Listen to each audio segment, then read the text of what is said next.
How's it going, everyone? Jiivita here with a skill guide for miners. These videos were requested by Savior, and yeah, since the last time I made such videos, I've changed a few things that I'm doing, and a few new ideas have kind of come to light, but figured it was a decent time to kind of remake some of these videos. But as you can see, I already have some skills already placed. That's because I want to highlight essentially how to get maximum damage from your skills. So I kind of almost look at this as like a template or a foundation for just about any character that does any damage, whether it be hammer, shovel, axe, sling bows, bombs. You're pretty much going to do essentially this right here. So the first thing you're going to want is 8 points into power, and then to actually get the maximum amount of power possible, you need to come over and pick up the attribute bonus. This gives you a total of 10 points to all of these attributes. So having 5 points here is the same as having 1 point in all of these skills across the board. So essentially you can look at it as having 9 power as being the maximum. It's just you have to use this attribute bonus to actually get it. From there, it really depends on what you're doing. So if you're focusing on sling bows, you're going to want to pick up sling bow mastery. Since this is a mining spec, we're of course going to be focusing on hammers. Coming down here, we're then going to pick up the hammer epic. So the interesting thing about hammer mastery right here and then hammer epic is that they do the exact same thing with the exact same amount of points. So you can put 5 individual points into hammer mastery here for 25% extra damage, along with 10 action speed. That's going to make you swing that hammer even faster. Or you can come down here, spend 5 points, and pick up the hammer epic, which does the exact same thing. The cool thing about picking up the epics is that if you need to unlearn them later, you only have to spend 1 cleanse point to unlearn the epic, whereas you have to spend 5 cleanse points to unlearn each rank of this hammer mastery. So if you think you're going to be moving some things around, you might see if there's an epic equivalent to what you're going after. But since we want to stack as much damage as possible, we're going to be taking both hammer mastery and the hammer epic. And then a very important thing down below is that you're going to want to pick up this damage epic. This is the single biggest damage increaser that there is in the skill page. And there is a bit of a special qualifier about this skill, is that it increases the effect of power, or it increases your general damage modifier, which essentially equates to power. So an interesting little tidbit: if you have no power whatsoever, then the damage epic literally has no effect whatsoever. So you'll pretty much want to pick up the damage epic when you at least have some power, if not maximum power. So it basically multiplies the damage bonus by 3 times, and if you don't have any power, then you don't have a damage bonus. So there you go. With just those few things, you now have the maximal amount of bonus damage for your chosen basically weapon or tool. So moving forward from here, I'm going to cover essentially what I feel are, well, the essentials for a miner. So you already are doing the maximal amount of damage. That is your single most important stat, mainly because once you venture to higher level worlds, the blocks and creatures will actually have armor, which means a little bit of your damage gets subtracted from each hit. So if they have like 4 green shields on either that block or creature, that means 400 of your damage is just being thrown out the door, and then whatever is left over is what is actually done to the block or creature. So that pretty much makes damage your most important stat. But after you have all the damage you can possibly get, speed is going to be probably your next most important, because the faster you go, the more progress you're making. Whether it's gathering resources or chewing through creatures. So in order to increase your speed as much as possible, you're going to want to pick up dexterity over here, which is going to increase your action speed as well as your block placement speed. So that's going to make you swing those tools faster, allow you to place blocks faster, all around just makes you go, well, faster.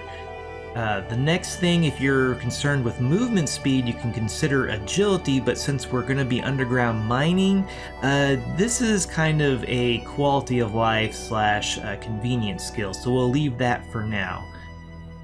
And as far as attributes, probably the next most important attribute, at least kind of to me, is going to be zeal. This is not only going to give your character more energy so you can swing your tools for longer before you have to rest, but it's also going to increase the duration of your buffs by a certain percentage. So basically you'll have to eat the food and the brews less often, and yeah, that's just a really nice kind of quality of life, helps you save resources, save time in general. So I usually just go ahead and max that out. That's going to give you an extra 44% duration to your buffs, and I believe with the attribute bonus you get the full 50%, not to mention all of that extra energy. So this right here would be basically the essential attributes that I think any miner basically should have. You could argue that luck would be important. However, the way luck works is that it gives you a higher chance of getting the extra drops from blocks. And if you're mining, you're most likely going to be just after the ore and things like that, gems, and luck really doesn't affect that. Luck is going to help you get extra things like the cobalt fragments, saltpeter, things like that, which is nice, but isn't exactly necessary for a dedicated miner. Another stat that I could argue of being slightly essential would be control. This is a huge kind of quality of life and convenience. Basically what control is going to allow you to do is reach blocks or be able to hit blocks from farther away. Not only that, it also increases how close you can get to creatures before they actually aggro onto you. Since you're going to be underground most of the time while you're mining, this isn't really a huge issue, but you still kind of have to get out to wherever you're going to be mining anyway, so this is really nice to not only make it easier for you to mine underground because you can reach blocks from farther away, you have to jump less, but it makes getting to your destination a little bit easier. That being said, it is not necessary to actually max this out. Having 4 points in this is pretty decent. 8 points is of course nicer, but it's kind of what do you want to afford for yourself as far as your quality of life skills. But let's put the attributes to the side for the time being and scroll down and see what other things are kind of essential to a miner. So coming down to Epic 1, other than the hammer epic, the only skill I really would consider taking here is maybe the energy epic, and this is going to be a little bit dependent on exactly what type of tool and what type of mining habits you have. So if you're using a tool that's particularly energy hungry, like diamond tools or maybe even the new rift tools, you're probably going to want this energy epic. It's going to multiply your maximum energy by 3 times. So that is a really sizable increase on energy, and is really nice to be able to just swing your hammer, run around, and not have to worry about running out of energy, at least for a reasonable amount of time. Another potential quality of life skill is the light source epic. However, you're probably going to want a loot magnet out at any given time while you're mining, just to make sure you're getting all of the loot that you're actually breaking. And it's really easy to incorporate a light boon in with the loot magnet. So if you have a loot magnet that also doubles as a flashlight, you really don't need this skill, but if you don't have one of those yet, this can be a nice skill to pick up. Scrolling down to endurance, if you have leftover points, you might consider kinetic armor for a little bit of durability, but it is completely unnecessary, especially if you have like an established mining location or whatnot. So it just kind of depends on your personal preference of if you're going to be using this for strictly mining, or if you're going to use this as a kind of run around generalist type spec. But finally getting down to Epic 2, I always like to take the Durability Drain Epic. It reduces the wear on your tools and equipment by 30%. So basically that means you have to replace your tools 30% less often. It's kind of hard to pass this up, and usually I end up using persisting foods to try to stretch the durability out even farther. Then coming over here, there's the Energy Regeneration Epic. I feel this is pretty much essential to any miner spec. It's going to increase your energy regeneration by 900, giving you, 1,000 energy regeneration every second while you're regenerating. So particularly if you have that energy epic and max 0, you're gonna need this to have any kind of decent energy regeneration. I suppose you could argue that you could bring like instant recovery brews to restore your energy, but you're gonna be blowing through those like they're water, or rather air, really. So I don't really see that as being practical. So this is your next best option as far as energy regeneration. Another wonderful quality of life skill over here is the Jump Distance Epic. This will allow you to jump up to 3 meters high, or rather it increases your jump height by 2 meters, and you can already jump 1 meter. So this will allow you to jump up on top of blocks or ledges that are 3 blocks high. This is pretty, I want to say invaluable, but it's mostly a convenience thing of not having to pull out your grapple for every little 2, 3, 4 block high little ledge that you're trying to jump up, or if you're just trying to jump to reach that block above you. So it's not vital, but it is really nice to have. There's also the air jump, which gives you a second jump in mid-air. It's only like an extra 1 meter height or 1 block. So for mining, I don't really see this as being that much of a benefit. But certainly if you really like the air jump epic, it's up to you and what you feel like you can afford in your spec.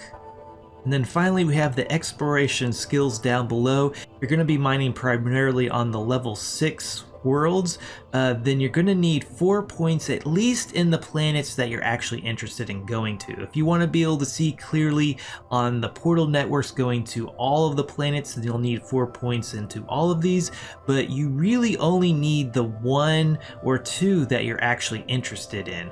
I could see even having multiple specs, each one basically being a clone of themselves, just that they are specializing into a different atmosphere, but that sounds a little bit tedious of trying to manage, the cooldown between switching between specs, but it could mean the difference between picking up just that one extra quality of life skill that you just really want to not live without, essentially.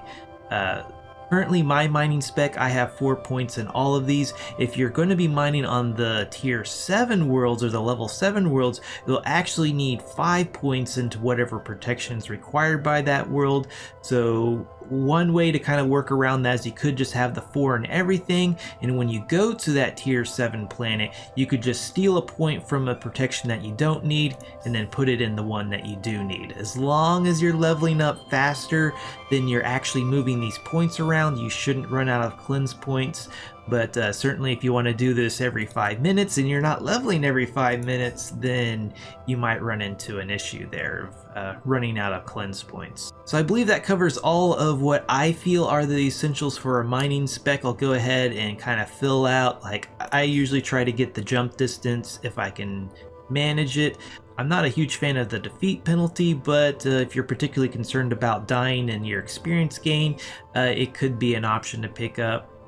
And so looks like most of my points are actually going to be spent on the attributes up here. So I usually like to go with maximum control. Again, it's not necessary to have maximum control, but it is a nice quality of life improvement.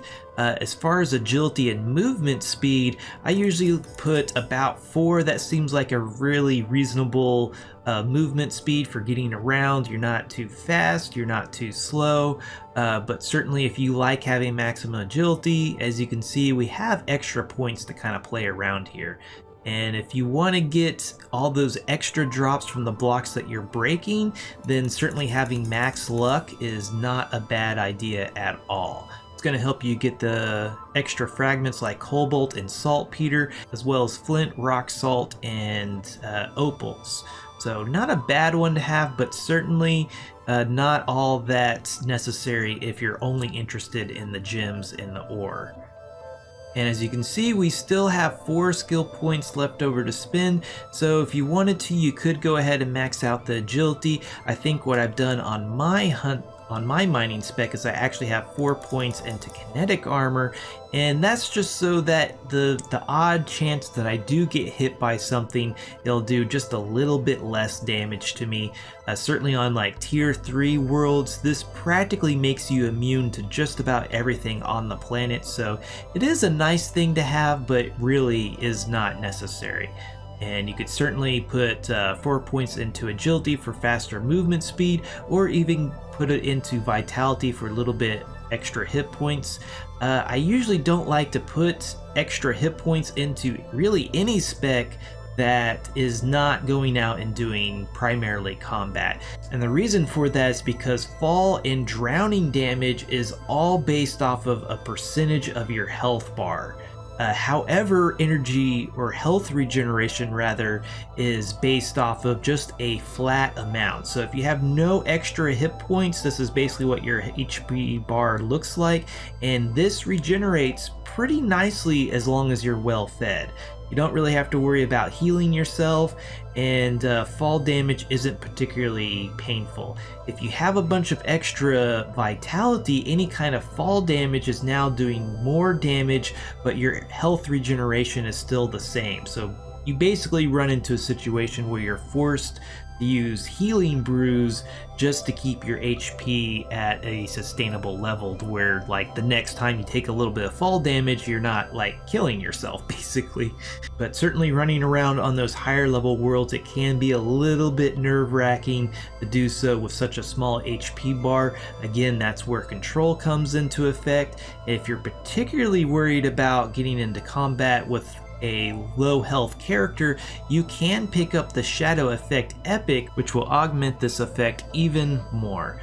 The one thing to keep in mind though is that the higher level creatures are a bit more resistant to this effect, so what you can get away with on say a level 3 world and what you can get away with on a level 7 world will actually vary. So but basically with just maximum control by itself, you can basically just walk in between all the creatures, and especially if you have a decent grapple, even if something does look at you, you can usually just get away from it with a grapple swing or two.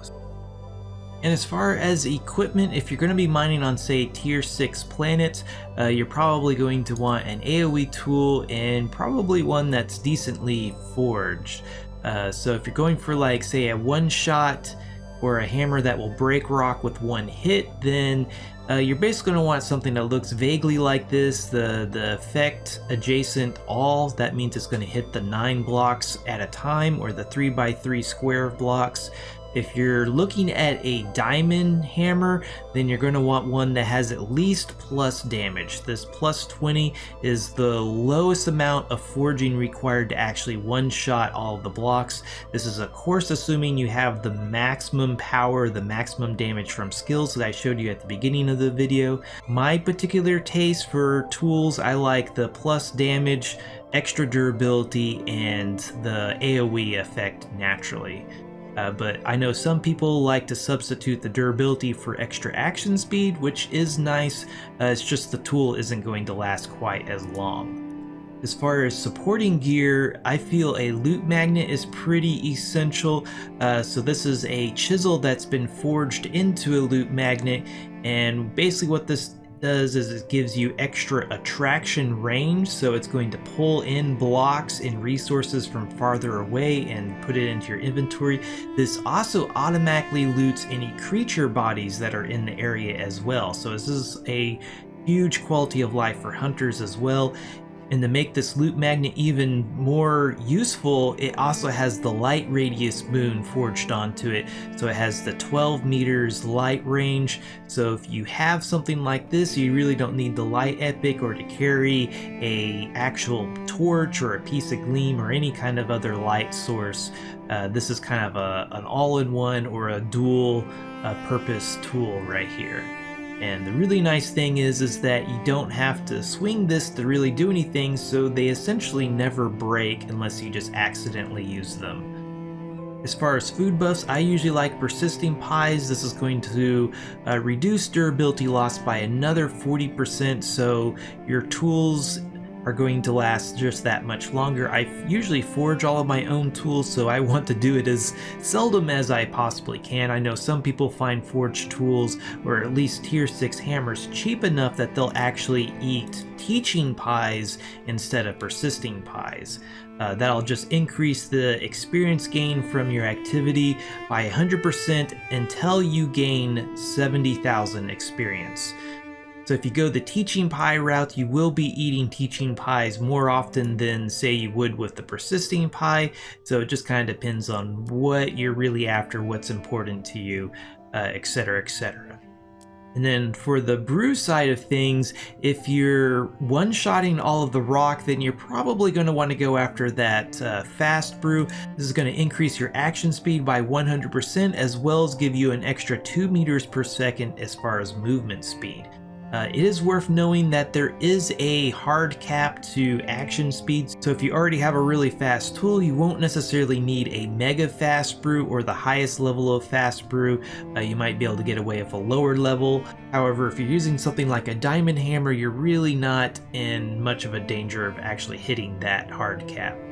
Certainly if you're using a lower quality hammer that doesn't have as much damage on it, then having a mega strength brew can help make up for your hammer's deficiencies.